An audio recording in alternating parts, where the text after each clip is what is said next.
یہ پتھر کے بارے میں یہ کب نازل ہوا تھا کہ یہ پتھر بہشتی تھا یا آسمانی تھا یا دنیاوی پتھر ہے یا کیا ہے، اس کے بارے میں بھی ائمہ معصومین علیہ السلام سے روایت نازل ہوئی ہے۔ خود ہمارے چھٹے امام حضرت امام جعفر صادق علیہ السلام نے جو ارشاد فرمایا ہے کہ یہ ایک مقرب بارگاہ، ایک عظیم الشان فرشتہ تھا جو کہ بارگاہ الہی میں پروردگار سے بالکل بہت قریب تھا، یعنی خدمت قرب خداوند عالم میں بہت قریب تھا یہ۔ اور جس وقت اللہ تعالیٰ نے اپنے تمام فرشتوں سے اپنے ربوبیت کا، اپنے پروردگار ہونے کا عہد و پیمان لیا، تو جس فرشتے نے سب سے پہلے بڑھ کر گواہی دی ہے وہ یہی پتھر تھا، یہی فرشتہ تھا۔ یہ پہلے فرشتہ تھا جی، سب سے پہلے اس نے بڑھ کر گواہی دیا ہے اور فرمان الہی کو انجام دینے کا عہد کیا کہ میں فرمان الہی کو جو خدا عہد لے رہا ہے فرشتوں سے اس کو انجام دوں گا سب سے پہلے۔ تو کیونکہ سب سے پہلے اس فرشتے نے، تو خداوند عالم نے اس کو اتنی عظمت دی کہ اس کو انسانوں کے لیے، بشر کے لیے، جناب آدم سے جو بھی انسان وجود میں آنے والے ہیں ان پر اس کو گواہ بنایا گیا کہ یہ پتھر ان کے اوپر، یعنی یہ فرشتہ ان کے اوپر گواہ رہے گا۔ جو عالم ارواح میں، عالم ذر میں جو انسان خداوند عالم سے عہد کر رہے ہیں، ان تمام عہد کے اوپر اگر کوئی گواہ ہے تو یہ پتھر گواہ بنے گا۔ پھر اس پتھر کو جنت میں حضرت آدم علیہ السلام کا مصاحب اور ساتھی قرار دیا گیا۔ جناب آدم علیہ السلام کے ساتھ ساتھ تھا یہ، کہ اب یہ پتھر غور و فکر کرے، دیکھے کہ یہ عہد و پیمان کو جناب آدم ادا کر رہے ہیں یا نہیں۔ تو فرشتے سے وہ پتھر بنایا ابھی فرشتہ ہی ہے یہ، فرشتہ ہے کہ جو جناب آدم کے ساتھ ساتھ ہے، اور فرشتے کی صورت میں ہی جناب آدم کے ساتھ ہے، جو جناب آدم کو یاد دلا رہا ہے کہ آپ کا عہد کیا ہے، آپ کا پیمان کیا ہے۔ لیکن جس وقت جناب آدم سے ترک اولا ہوا اور جناب آدم کو جنت سے نیچے اتار دیا گیا، تو اب جب بہشت سے نیچے آئے جناب آدم تو اس عہد کو بھول گئے، جو ترک اولا ہوا، جو عہد کو بھول گئے، تو اب وہ حیران و پریشان سرگردان تھے ہر جگہ پر، یہاں تک کہ جناب آدم نے توبہ کیا اور توبہ قبول ہو گئی، اور جب توبہ قبول ہو گئی تو اب یہ فرشتہ ایک چمکدار سفید ایک بالکل درخشاں پتھر کی صورت میں جناب آدم کے پاس آیا، چمکدار در، ایک دم سفید، بالکل چمکدار در سفید کی صورت میں آیا، اور آنے کے بعد حضرت آدم علیہ السلام کے پاس آگے پوچھا کہ مجھے پہچانا؟ جناب آدم سے پوچھا کہ مجھے پہچانا؟ جناب آدم نے کہا کہ اپنے کو پہچنواؤ۔ جناب آدم نے کہا اپنے کو پہچنواؤ، تو جناب آدم نے اس کے سامنے جب اس نے اپنے آپ کو پہچنوایا تو جناب آدم نے پھر اپنے اس عہد کا اقرار کیا جو خداوند عالم کا عہد تھا، جسے بھولنے کی بنیاد پر وہ جنت سے نیچے اتارے گئے تھے۔ تو اب اس طریقے سے اپنے عہد کی 24 گھنٹے میں، جو یعنی ہم کہہ رہے ہیں کہ روز و شب کا لفظ روایت میں چھٹے امام نے فرمایا کہ روز و شب کے درمیان ایک وقت ہر روز ایسا آتا تھا کہ جناب آدم اس سفید در کے سامنے، اس پتھر کے سامنے اپنے عہد کا اقرار کرتے تھے، تجدید عہد کرتے تھے جو خدا سے عہد کیا اس کا۔ پھر یہاں تک کہ جناب آدم نے جس وقت اللہ کے حکم سے خانہ کعبہ کو بنایا اور پتھروں کی دیوار رکھ کے اور اس طریقے سے بنایا، تو جناب آدم نے اس جگہ پر اس رکن میں اس پتھر کو نصب کر دیا کہ یہ پتھر جناب آدم علیہ السلام نے کیا تھا، جناب آدم علیہ السلام نے اس پتھر کو نصب کر دیا۔ پھر اس کے بعد یہ پتھر اسی طریقے سے اس میں نصب رہا۔ دوسری روایت میں ہے کہ یہ پتھر جو ہے، یہ فرشتہ جب تھا تو اس فرشتے نے جس وقت رسالت کی گواہی سارے نبیوں سے، سارے رسولوں سے، سب سے لی جا رہی تھی، سارے فرشتوں سے، انسانوں سے نبی کی رسالت کی گواہی لی جا رہی تھی، تو سب سے پہلے جس نے اعتراف کیا، اقرار کیا، یہ پتھر تھا، یعنی یہی فرشتہ جو پتھر کی صورت میں آیا۔ اور اس کے بعد پھر اس کے بعد جب رسول کی رسالت کے بعد مولا علی کی ولایت اور وصایت کی گرفتاری وسیع ہونے کی، اور ان کے 12 جو جانشین 11 ہیں ان کے اولاد، سب کی گواہی میں سب سے پیش یہ پتھر رہا، روایت میں ہے کہ سب سے پیش رہا. تو یہ ایسا فرشتہ تھا جس پر خداوند عالم نے اپنی خاص نظر کرم کیا. اپنے خاص نظر کرم کی بنیاد پر خداوند عالم نے ایسا درجہ عطا کیا کہ یہ سب پر افضل و برتر قرار دیا گیا. اور یہی وجہ ہے کہ جس وقت قیامت میں حاضر کیا جائے گا تو یہ زبان گویا کے ساتھ حاضر ہوگا، چشم بینا کے ساتھ حاضر ہوگا، کہ زبان اس کی بول رہی ہوگی، آنکھیں اس کی دیکھ رہی ہوں گی، اور یہ تمام وہ بندے جو اللہ کے عہد و وفا کو پورا کیا ہے ان کے اوپر یہ پوری گواہی دے گا. اوکے، تو یہ جو آپ نے ہسٹری بتائی ہے یہ ہم لوگوں نے نہیں سنا تھا اتنا، لیکن ہم لوگوں نے جو سنا ہے وہ یہ ہے کہ جناب ابراہیم علیہ السلام کو جب خانہ کعبہ کی تعمیر کرنا تھا تب جو ہے یہ پتھر کو نازل کیا گیا، اور یہ وہ کام کر رہا تھا، سیڑھیوں کا کام کر رہا تھا اس وقت. کیا اس طرح کی کوئی ایسا نہیں ہے. روایت میں یہ ہے کہ حالات کے اعتبار سے جب حالات گزرتے رہے اور پھر جناب ابراہیم کا زمانہ آیا اور جناب ابراہیم نے خانہ کعبہ کو تعمیر نہیں کیا کہ مثلا نئے سرے سے بنایا ہو. تو یہ خانہ کعبہ جناب آدم علیہ السلام تھا جہاں پر اس کی دیواروں کو بلند کیا. قرآن مجید کی آیت ہے وَإِذْ يَرْفَعُ إِبْرَاهِيمُ الْقَوَاعِدَ، يَرْفَعُ کے معنی بلند کرنا. اچھا، بنیاد ڈالنا نہیں جناب ابراہیم ہم لوگ سمجھتے تھے کہ بنیاد ڈالا جناب ابراہیم علیہ السلام. خانہ کعبہ کی بنیاد نہیں ڈالی ہے، جناب ابراہیم نے خانہ کعبہ کو اور بلند کیا، تعمیر کیا ہے. تو اب جب جناب ابراہیم نے بنایا تو کوہ ابو قبیس میں، اب یہ اس وقت یہ پتھر حالات کے اعتبار سے کسی طریقے سے کیا حالات گزرے کہ یہ پتھر روایت میں ہے کہ کوہ ابو قبیس میں محفوظ کر دیا گیا تھا. اچھا، وہاں سے جب آواز آئی اور یہ پتھر یہ خود گویا ہوا اور جناب ابراہیم اور اسماعیل نے اس آواز کو سنا اور گئے اور وہاں سے لا کے اور پھر جناب ابراہیم نے جو دیوار بلند کر رکھی تھی تو اور دوسرے پتھروں پہ چڑھ کے بلندی پہ اس کو جا کے نصب کیا. یہ جناب ابراہیم نے نصب کیا ہے اس طریقے سے. جناب ابراہیم علیہ السلام نے نصب کیا ہے خانہ کعبہ میں. جی یعنی یہ غلط نہیں ہے کہ جناب ابراہیم نے نصب کیا. جناب ابراہیم نے گویا یوں کہا جائے کہ نئے سرے سے جب خانہ کعبہ کو بنایا تو اب یہاں پر کوہ ابو قبیس میں یہ یعنی جو ابو قبیس نامی پہاڑ ہے اس پہ جہاں وہ کہاں پہ وہیں پہ ہے، وہیں قریب میں ہی ہے. حالانکہ ابھی تو سب نئے تعمیرات میں اس کو برابر کر کے زمین ہموار کی جا رہی ہے اور اس طریقے سے کیا جا رہا ہے. بہرحال تو وہاں سے یہ پتھر لا کے جناب ابراہیم نے اس وقت وہاں پر خانہ کعبہ میں نصب کیا ہے. اچھا، لیکن اس میں ایک چیز جو ہم لوگوں کو نہیں سمجھ میں آتی ہے کہ وہ یہ ہے کہ خانہ کعبہ کبھی مطلب اس زمانے میں گر گیا تھا یا اختلاف ہو گیا تھا کسی طریقے کا، تو اس کے بعد تھوڑا سا بحث ہونے لگی گروپ میں. تو کیا اس طرح کے بھی واقعات پیش آئے تھے؟ بتایا جاتا ہے کہ رسول اکرم حضرت محمد مصطفیٰ صلی اللہ علیہ وسلم نے اس کو نصب کیا. پھر بالکل یہ تو تاریخی واقعہ ہے. جی، ہوا یوں کہ سیلاب آیا اور اتنا زبردست سیلاب آیا. دور جاہلیت تھا، سرکار رسالت مآب کی ولادت ہو چکی تھی. آپ دنیا میں تشریف جس میں ظاہری میں بشری میں تشریف لا چکے تھے. اب جو سیلاب آیا تو سیلاب میں اتنی زبردست تھی کہ مکہ میں یہ سیلاب کی وجہ سے خانہ کعبہ کی دیواریں بھی گر گئی. سیلاب آیا تھا. تو اب اس کے بعد جب سیلاب صاف ہوا، سب صاف ہو گیا، تو اب قریش کو یہ فکر ہوئی کہ اس کی دیواروں کو خانہ کعبہ کو بنایا جائے.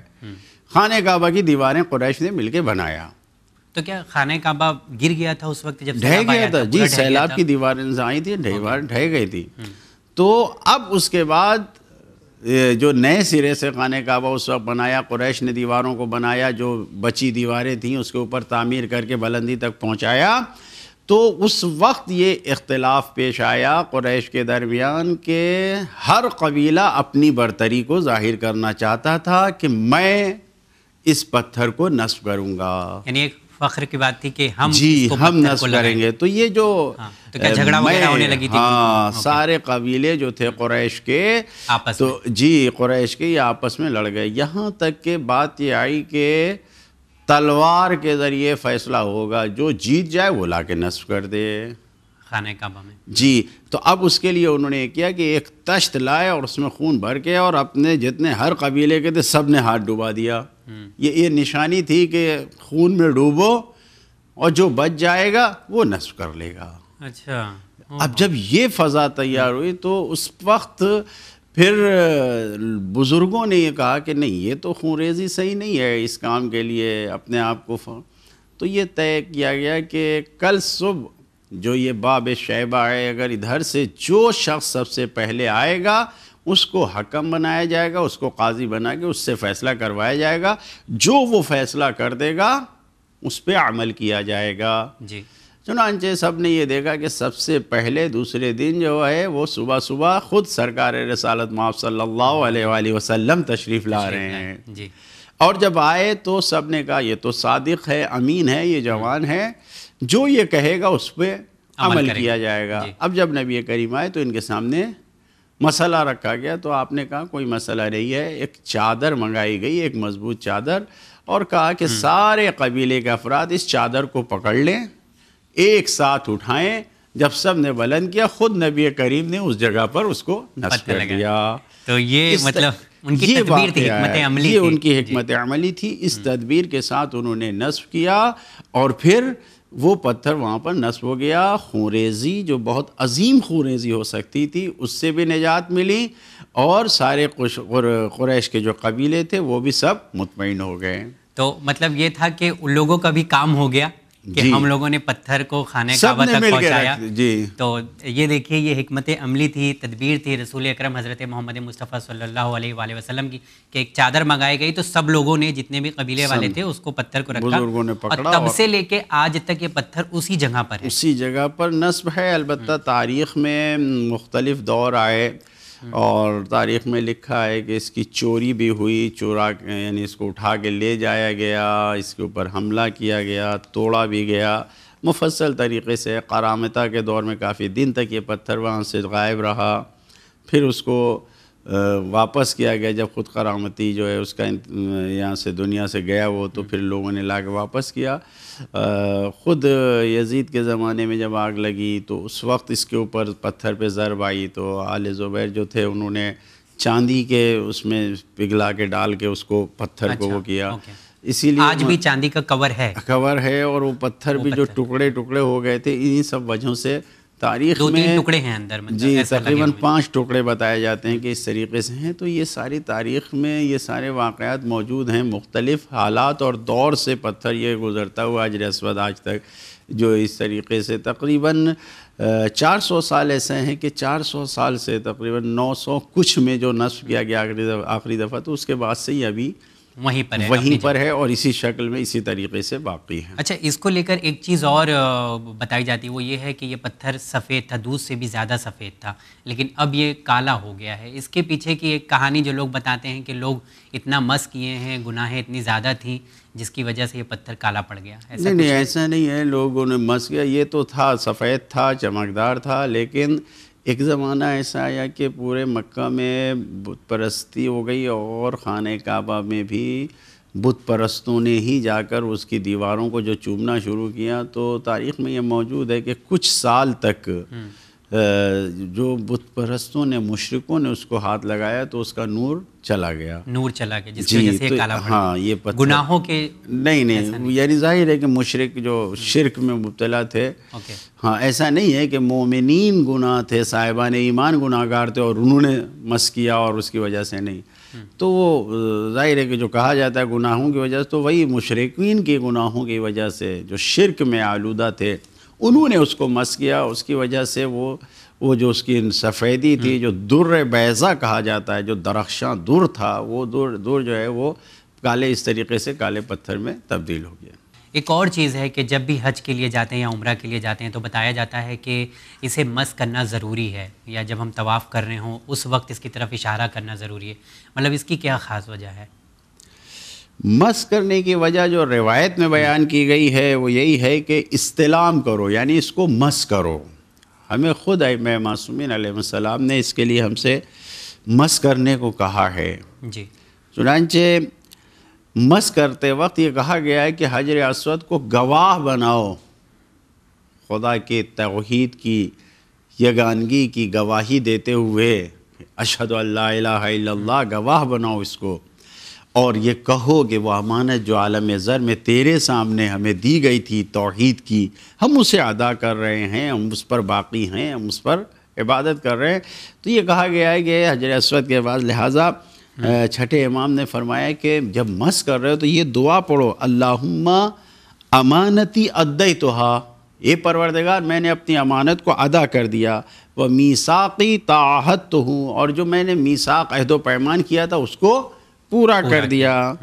اب اس کے بعد پھر پتھر کے لیے تشہد بی بالموافات، یعنی پتھر سے خطاب یہ ہے کہ ہمیں امید ہے کہ یہ حجر اسود تیرے سامنے گواہی دے گا اے پروردگار، یعنی حجر اسود کو گواہ بنا کہ انسان یہ دعا پڑھتا ہے، لہٰذا اس کو مس کرنے کی تاکید کیا گیا ہے۔ لیکن یقیناً جو دعائیں ہیں، جو مس کرنے کی تاکید ہے، اتنی زیادہ بھیڑ میں حکم تو ہے، لیکن انسان اگر کسی کو اذیت پہنچائے، یعنی جو ایک عملی توڑ تاڑ کے کسی کو دھکا دے اور کوئی اس طریقے سے جائے تو نہیں، انسان آرام سے اگر پہنچ سکتا ہے۔ تو میں نے سنا، مجھ سے بتایا کہ جب دیکھا کیا مطلب وہاں پہ انداز تو نہیں لگا، لیکن مجھ سے بتایا کہ ایسا بھی ہوتا ہے کہ کوئی حکومت کا آدمی ہوتا ہے یا کسی ملک کا آدمی وہاں کے کسی بادشاہ سے، یعنی وہاں کے جو حکومتی افراد ہیں ان سے اگر اس کی جان پہچان ہے تو پولیس باقاعدہ طور پر وہ یہ نہیں دیکھتی، وہ سارے حاجیوں کے درمیان سے راستہ بنا کے لے جاتی ہے، والا سسٹم بالکل لے کے جاتی ہے، اور وہ جا کے وہاں پر اس کو چوم لیتا ہے اور پھر یہ واپس آ جاتا ہے۔ تو اس طریقے سے سارے حاجیوں کو اگر تکلیف پہنچے، اگر ان کو اذیت پہنچ رہی ہے یا چومنے کے چکر میں آدمی دھکا مار رہا ہے کسی کو، تو یہ سب صحیح نہیں ہے۔ تو اب یعنی ہم اس کو مس کیے بغیر بھی جو ہے حج بالکل حج تو پورا ہو جائے گا، دعا بھی جائے گی۔ آپ کو جو دعا پڑھنی ہے، جہاں سے آپ دیکھ رہے ہیں کہ یہاں پہ حج ہے، حجر اسود ہے، وہیں پہ سامنے کھڑے ہو کے یہ دعا پڑھ دیے جو مولا نے کہا ہے کہ خدایا میں نے امانت کو تیرے ادا کر دیا، میثاق کو، اپنے عہد کو پورا کر دیا۔ پھر پتھر سے کہے کہ تو گواہ رہنا میرے لیے۔ اچھا، پتھر کو ہم گواہی بنا رہے ہیں، کچھ اس میں ایسا عبادت جیسا شامل نہیں ہو رہا ہے نا؟ آپ سمجھ رہے ہیں ہمارا سوال؟ مطلب ایک پتھر کو ہم وہ اتنی اہمیت دے رہے ہیں، نہیں، یہ خانہ کعبہ میں باوجود کہ یہ پتھر، خانہ کعبہ میں یہ باوجود ہے کہ یہ پتھر ہے، لیکن اس پتھر کی پرستش کبھی نہیں ہوئی ہے۔ ایسا نہیں ہے کہ اس کو کچھ عبادت کے ذریعے سے اس کو چوما جائے یا اس کو سلام کیا جائے یا نہیں، ایسا پرستش کے ذریعے نہیں ہے۔ بعنوان فرشتوں کو جیسے گواہ بنایا جاتا ہے ویسے اس کو گواہ بنایا گیا ہے۔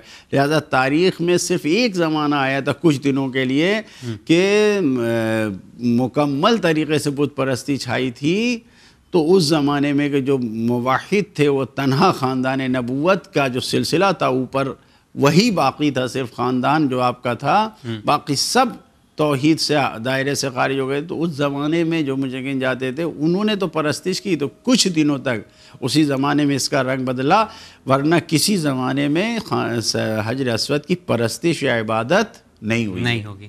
اچھا، یہ پتھر وہی پتھر ہے جو جناب آدم علیہ السلام کے لیے جنت میں موجود تھا؟ جی، اور یہ آج اسی جگہ پر مطلب خانہ کعبہ میں نصب ہے۔ مطلب ایک تھوڑا سا ڈاؤٹ ہو رہا ہے یہ چیز میں کہ یہ پہلے فرشتہ تھا یہ پتھر، اس کے بعد پتھر بنا، تو کیا اب یہ پتھر واپس سے فرشتہ بنے گا؟ کیا اس طرح کی چیزیں ہیں کچھ؟ روایت کے مطابق تو یہی ہے کہ جس وقت یہ فرشتہ تھا اور وہ بھی مقرب بارگاہ فرشتہ تھا، تو خداوند عالم نے اپنے سب سے اہم عہد کے لیے بنی آدم پر گواہ اس کو بنایا ہے۔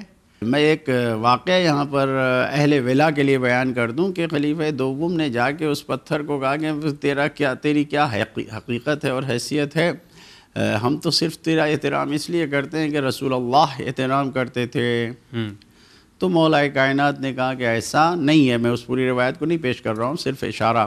مولا کائنات نے کہا ایسا نہیں ہے، بلکہ یہ پتھر فرشتہ ہے، اور یہ عہد الہی کا گواہ ہے جی۔ اور اس کے بعد انہوں نے وہاں پر پتھر کو اشارہ کیا اور اس پتھر نے گویا ہو کے ان کا جواب دیا کہ وہ کس چیز کی گواہی دے گا۔ اوکے، یہ روایت میں موجود ہے؟ جی، یہ روایت میں موجود ہے. تو یہ پتھر جب پلٹے گا، اسی لیے جب گواہی کا وقت آئے گا تو یہ زبان گویا اور چشم بینا وہی کے گواہی ساتھ جو آئے گا. عالم زر میں لی گئی ہے سب سے، اس کے اوپر کس حد تک ہم نے پابندی کی انسانوں نے، اس کی گواہی وہاں پر یہ دے گا پتھر. یہ سب انسانوں کے، تمام انسانوں تمام کے بارے انسانوں میں، کی. انسان جو بھی. اوکے، اچھا، اس کو حجر اسود کیوں کہا جانے لگا؟ کب سے کہا جانے لگا؟ ایسا کچھ ہے روایت میں؟ حجر اسود یعنی حجر کا مطلب ہوتا ہے پتھر. جی. اور اب یہ کیونکہ یہ پتھر کالا ہو گیا، یہ جو میں کہہ رہا ہوں کہ جو بت پرستی اور یہ تقریباً شریعت محمدی اور دین اسلام جو نبی کریم کے ذریعے شریعت محمدی کی صورت میں آئی ہے، اس سے بھی پہلے کی بات ہے. اوکے. بہت قدیم سے. تو اب جب استلام الحجر کہا گیا تو اسی زمانے میں یہ پتھر کالا تھا اور اس جگہ پہ مخصوص تھا، تو وہیں سے یہ نام آ گیا. اسی زمانے سے یہ حجر اسود. اللہ مطلب ایسا کچھ اسپیشل نام اس کا نہیں دیا؟ نہیں، کسی اس سے نہیں. یہ لوگوں نے، ہاں، یہ ورنہ یہ روایت میں الحجر کا لفظ آیا صرف، یعنی استلام الحجر یعنی پتھر کو چومنا صرف لفظ آیا. جی. اچھا، بس. جی ماں صاحب، بہت بہت شکریہ. آپ نے کم وقت میں حجر اسود کی ایک تاریخ پر نظر ڈالی ہے ناظرین کے سامنے، اور بتایا کہ اس کی ہسٹری کیا ہے. ایک دم دلچسپ کہانی ہے یہ. سمجھ لیجئے کہ حجر اسود کی اہمیت، فضیلت آج ہم لوگوں کو جا کے پتہ چلی ہے. مولانا صاحب، آپ کا بہت بہت شکریہ. اللہ سے دعا کرتے ہیں کہ انشاءاللہ جو عہد و پیمان اور وعدہ ہم سے عالم زر میں لیا گیا ہے، عالم ارواح میں لیا گیا ہے، اس عہد و پیمان پر انشاءاللہ ہم سب باقی اور قائم و دائم رہیں. الہی آمین. تو جی ہاں ناظرین، یہ پتھر بہت مبارک ہے اور اسے ہم سب لوگ اپنے ہاتھوں سے مس کرنا چاہتے ہیں. اللہ وہ دن جلد دکھائے ہم سب کو کہ ہم سب لوگ حج کے لیے انشاءاللہ جائیں اور اس پتھر کی زیارت کریں. بڑا ہی مبارک پتھر ہے. آج کے پروگرام میں حجت الاسلام والمسلمین عالی جناب مولانا سید روح ظفر صاحب قبلہ تشریف لائے اور انہوں نے حجر اسود کی جو تاریخ تھی اس پر روشنی ڈالی. امید کرتا ہوں کہ آج سے حجر اسود کی جو تاریخ ہے آپ سب کو پتہ چل گئی ہوگی. ہمیں بھی اتنی زیادہ انفارمیشن اس کے بارے میں نہیں تھی. چینل وین کی ہمیشہ یہ کوشش ہوتی ہے کہ ایسی تاریخ پر نظر ڈالی جائے جس سے ہم سب کے علم میں اضافہ ہو. انشاءاللہ کسی پروگرام میں آپ تمام ناظرین سے پھر ملاقات کریں گے. دیکھتے رہیے چینل وین. بہت بہت شکریہ.